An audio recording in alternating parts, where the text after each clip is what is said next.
D'abord, on ne peut pas généraliser l'ensemble de la représentation nationale.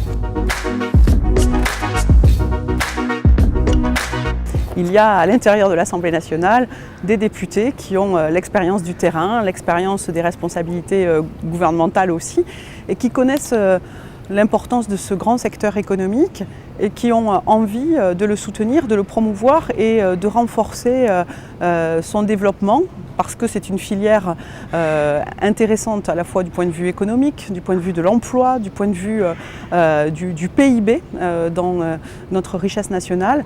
Et donc ce maillage de TPE, PME, mais aussi de grandes entreprises doit être accompagné, développé et soutenu.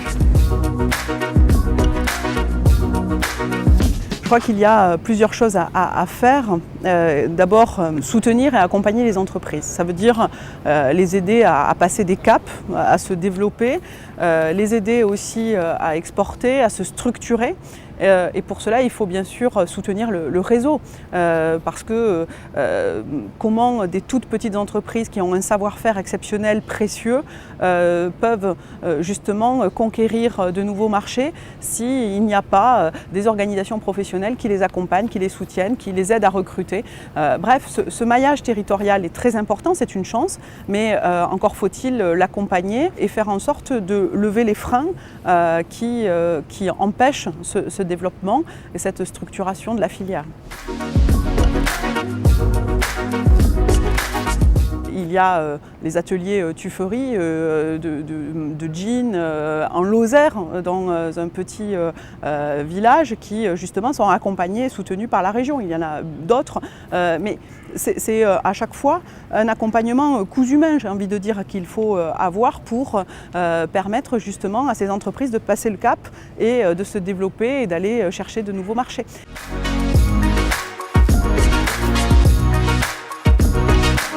Là encore, la réponse elle est à la fois nationale, mais elle est aussi et surtout européenne.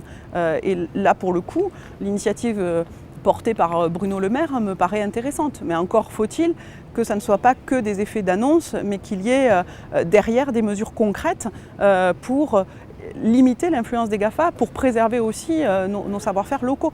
On le voit aujourd'hui avec les géants du commerce qui concurrencent les commerces de centre-ville par exemple, et de proximité. Donc il faut que ce combat qu'il a entrepris soit véritablement porté avec des résultats à l'échelle européenne. Moi je suis très favorable à ces groupes d'études parce qu'ils permettent justement dans un cadre transpartisan de réunir des parlementaires qui s'intéressent au sujet, qui ont une expertise sur le sujet et qui sont souvent à même de faire des propositions lors des débats parlementaires. Je pense que l'impact sur certaines filières comme la mode, l'habillement n'est pas assez présent dans les débats et l'intérêt d'un groupe d'études permettrait justement de les porter en séance publique pour justement corriger les trajectoires qui sont parfois prises. Je me souviens de ces ateliers où il y avait des commandes pour des belles maisons françaises de mode qui justement préparaient certains défilés.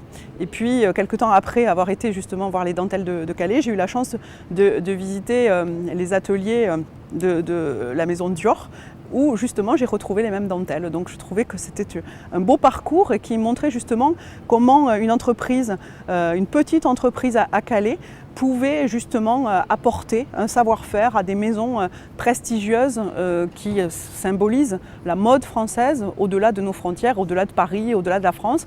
Et c'est justement toute cette chaîne d'entreprises, de savoir, de gestes, de patience aussi, mais aussi de créativité, d'innovation qu'il faut promouvoir et encourager.